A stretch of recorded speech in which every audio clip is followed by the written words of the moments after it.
আসসালামু আলাইকুম। ওয়ালাইকুম সালাম। প্রিয় ভাই, 1 জুন আমরা একটি গান্ডারি ভিডিও দেখছিলাম।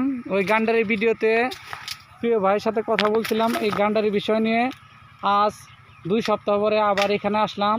তার সম্পর্কে কিছু এই গান্ডারি সম্পর্কে কিছু শুনবো, দেখি কি অবস্থা এখন পর্যন্ত। তখন যে ভিডিও দিয়েছিলাম এখন গান্ডারি কেমন গ্রোথ হয়েছে সেই সম্পর্কে কিছুটা জানাবো। আসসালামু আলাইকুম প্রিয় ভাই। ওয়ালাইকুম সালাম। কেমন আছেন? এই তো আছি আলহামদুলিল্লাহ। আপনি ভালো আছেন? আলহামদুলিল্লাহ। কি করতেছেন? এই পাতা পরিষ্কার করতেছি। এটা কি রেগুলারই পাতা পরিষ্কার করতে হয়? এই 10 দিন 15 দিন পর পর পরিষ্কার করতে হয়। আপনি 2 সপ্তাহ আগে যখন আসছিলাম তখন তো এত গ্রোথ ছিল না, এখন তো দেখা যায় আরো কয়েক মানে গ্রোথ হয়ে গেছে, অনেক বড় হয়েছে। দেখেন এই যে এখন তো অনেক গ্রোথ হয়ে গেছে। এই জানে কত বড় হয়েছে।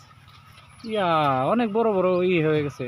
এই 15 দিনে এরকম হয়েছে, তাহলে তো মাস খানিক থাকলে মনে হয় আরো হবে। হ্যাঁ ইনশাল্লাহ ইনশাল্লাহ।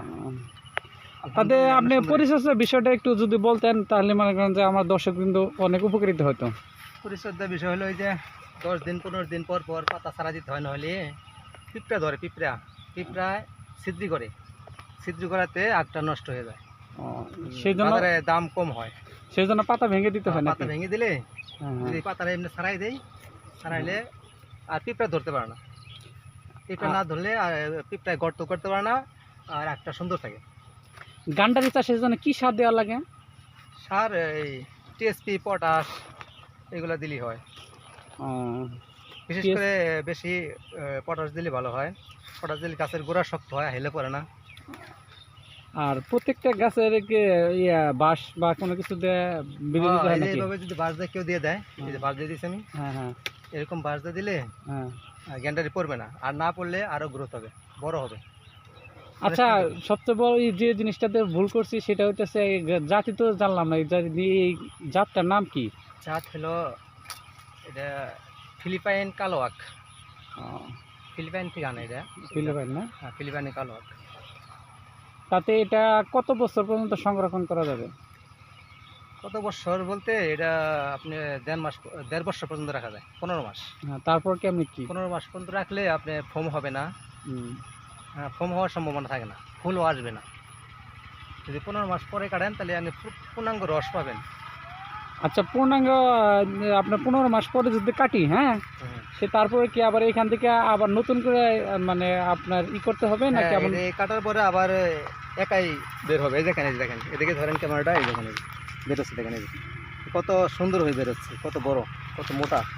তার মানে আপনি বলতে চাচ্ছেন একবার যদি কেউ একবার লাগালে 3 বছর না এসে 3 বছর এসে আর লাগাতে হবে না। প্রিয় দর্শক বিন্দু, এই কথাটা কিন্তু খুবই ইম্পর্টেন্ট একটা কথা বলছে উনি, যে চাষ করছেন একবার চাষ করলে এটা 3 বছর পর্যন্ত হাত দেওয়া লাগবে না। একবার কেটে ফেলবেন, আবার নেক্সট বছর, তারপরে আবার নেক্সট বছর, এইভাবে 3 বছর।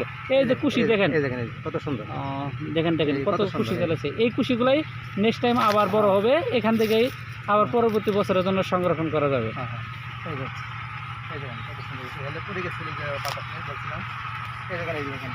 কতগুলো হচ্ছে দেখেন, ক্যামেরাটা ধরে দেখে দেন। 1 2 3 4 এই 5 6 6টা কুশি দিয়েছে আবার। এই 6টাই আখ হবে, 6টাই আখ হবে। অনেক সুন্দর সুন্দর গান্ডারি। তাতে ওইগুলা ক্ষেত্রে কেমন অবস্থা? এইগুলা ক্ষেত্রে আলহামদুলিল্লাহ অনেক হয়েছে, আগের চেয়ে অনেক সুন্দর হয়েছে। আমি তো শুনছিলাম আপনি বলছিলেন যে ঝড়ে পড়ে গেছিল, সেগুলো কি এমন কি অবস্থা? ঝড়ে পড়ে গেছিল, আবার আমি কাজ করতে পারি নাই, সংরক্ষণ করতে পারি নাই, এখনো পড়েই আছে। পরিচর্যা না করে আসলে কোনো কিছুতে সবল হওয়া যায় না। না, পরিচর্যা করলে, পরিশ্রম করলে সফলতা আসবেই, এটাই স্বাভাবিক। পরিশ্রম না করলে হবে না। এই যে আমি পরিশ্রম করি নাই, করে গেছি, বুঝছেন? এটা যদি আমি খুঁড়িতে দিতাম আর বাঁশ দিয়ে দিতাম, তাহলে দেখেন কতগুলো দেখেন, এটি ধরেন 1 2 3 4 5 দেখেন কীভাবে বেরোচ্ছে, দেখেন এভেলেবেল বেরোচ্ছে, এভাবে বের হবেই, সবসময়। এটা চারাটা প্রথম যে দিছেন, কেমনে চারাটা দিছেন? প্রথমে চারা দিছিলাম, এই যে কাটিং আনছিলাম আমি সজীপুর থেকে, কাটিং কেটে পরে চারা দিয়েছিলাম। চারা থেকে সবচেয়ে ভালো বিষয় হলো, ভালো কথা হলো, আমি একটা চারা থেকে এগুলো সব করেছি। একটা চারা থেকে একটা মানে চারা থেকে। কিভাবে এটা একটা চারা থেকে একটা এতগুলা? চারা বলতে আমার সবগুলা আমি তো বীজ দিছিলাম না, বীজ না হুম। দিয়েই হুম। আমি খেতে রাখছিলাম, মাটিতে রাখছিলাম, রাখার পরে ওই পোকা সব খেয়ে ফেলছিল।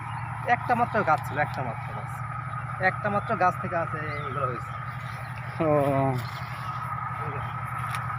ওই যে দেখেন দর্শক কিন্তু অনেক কত গান্ডারি আপনার নতুন ক্ষেত, এরকম আরো 2টা ক্ষেত আছে, সেগুলো দেখাচ্ছি। আসসালামু আলাইকুম, প্রিয় আরেক ভাইয়ের সাথে দেখা হলো, উনিও গান্ডারি আবাদ করছেন। পার্শ্ববর্তী ভাইয়ের কাছ থেকে কিছু শুনুন। ভাই, কেমন আছেন ভাই? আলহামদুলিল্লাহ ভালো আছেন? হ্যাঁ আলহামদুলিল্লাহ ভাই, দেখা যায় আপনিও গান্ডারি চাষ করছেন, কেমন কি ফলবান পাইতেছেন না? ভাই ফলমান আমি তো 2 বছর ধরে গাড়তাছি। গতবার আমার বড় ভাই গাড়ছিল একটা এই 40% জমিতে, গতবার গাড়ছিল। একটু আগে যে কথা বললাম উনি কি আপনার বড় ভাই? ও, তার মানে ওনার উৎসাহ অনুযায়ী আপনিও গাড়ছেন। ওনার ইয়েতে আমি আবার 1 বিঘা গাড়ছি। হ্যাঁ, বুঝছেন? আপনার ফলন তো অনেক ভালো দেখা যাচ্ছে, আলহামদুলিল্লাহ পরিস- খুবই ভালো। পরিচর্যা অনেক সুন্দর। আপনার বড় ভাইয়ের দেখলাম যে একটু জঙ্গল জঙ্গল ঝড়ে পরিষ্কার। পড়ে গেছে আর কি। হ্যাঁ, বড় আমার ঝড়ে পড়তে পারে না, আমি একটু পরিচর্যা বেশি করি তো।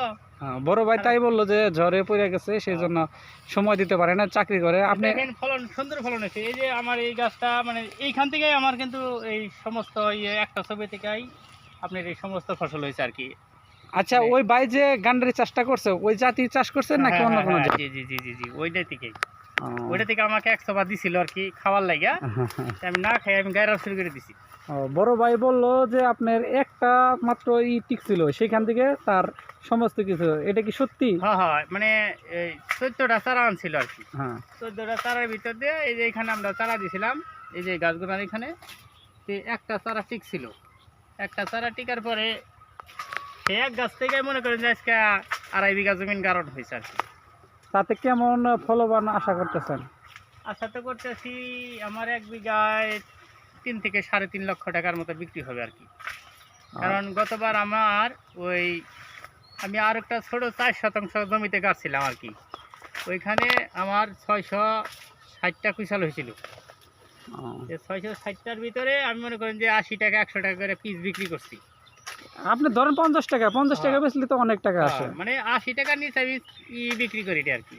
মানে একটা এই এই এই এই- এই- এই যে আগুনা দেখতেছেন না, হ্যাঁ, এই আগুনা যখন আপনি আগুন মাস আসবে আর কি, কাতি আগুন আসবে না, হুম, ওই সময় একটাই আপনার পরিবারে খাইতে পারবেন না, এত মিষ্টি, মানে এত নরম। এই যে গিট্টাগুলো আছে, এই যে গিরাগুলো আছে না, হুম। এই গিরাগুলো মনে করেন যে মশমশা মূলার মতো করে খাইতে পারবেন। মনে করবো যে খন্তা মূলা খাইতেছেন আর কি।